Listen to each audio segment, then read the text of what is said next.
মহালয়ার দিন থেকে শুরু হয়ে গেছে দেবীপক্ষ। একই সাথে শুরু হয়ে গেছে দুর্গাপুজোর কাউন্টডাউন।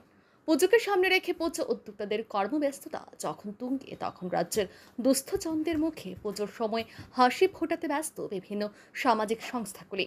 এরই অন্যতম Rotaract club of Agartala central. রবিবার মহালয়ে পুণ্য লগ্নে রোটারেক্ট ক্লাব অফ আগরতলা সেন্ট্রালের উদ্যোগে সিপাহীজলা জেলার বসুন্ধরা এবং দেবীপুর চা বাগানের বাগিচা শ্রমিকদের মধ্যে বস্ত্র বিতরণের আয়োজন করা হয়। একই সাথে শ্রমিকদের শিশুদের মধ্যে মিষ্টিও বিতরণ করে Rotaract club of Agartala central.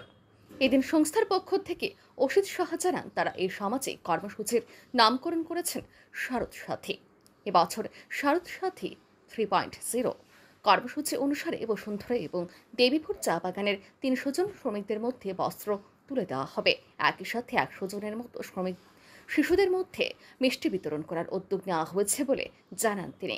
শারদীয়ার অগ্রিম শুভেচ্ছা ও আন্তরিক অভিনন্দন জানাচ্ছি।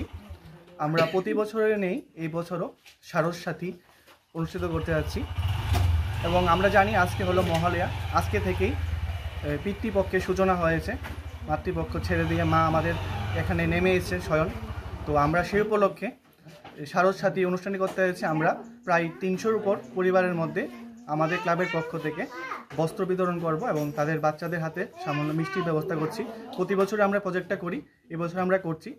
তাই যারা যারা আমাদেরকে এই কাজে সাহায্য করেছেন সকলকে আমাদের ক্লাবের পক্ষ থেকে অনেক অনেক অভিনন্দন জানাই। নমস্কার। কতজনকে দেওয়া হয়েছে?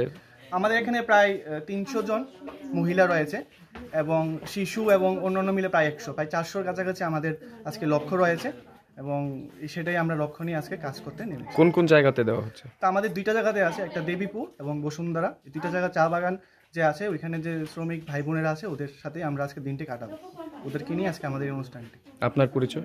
আমার নাম রোটারেক্টর অসিত সাহা, আমি রোটারি ক্লাব আগরতলা সেন্ট্রালের সভাপতি।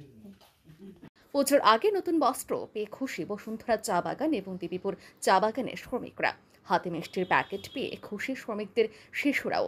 এই ধরনের কর্মসূচি প্রতি বছর জারি রাখা হবে বলে জানান রোটারেক্ট ক্লাব অফ আগরতলা সেন্ট্রালের সমাজকর্মীরা।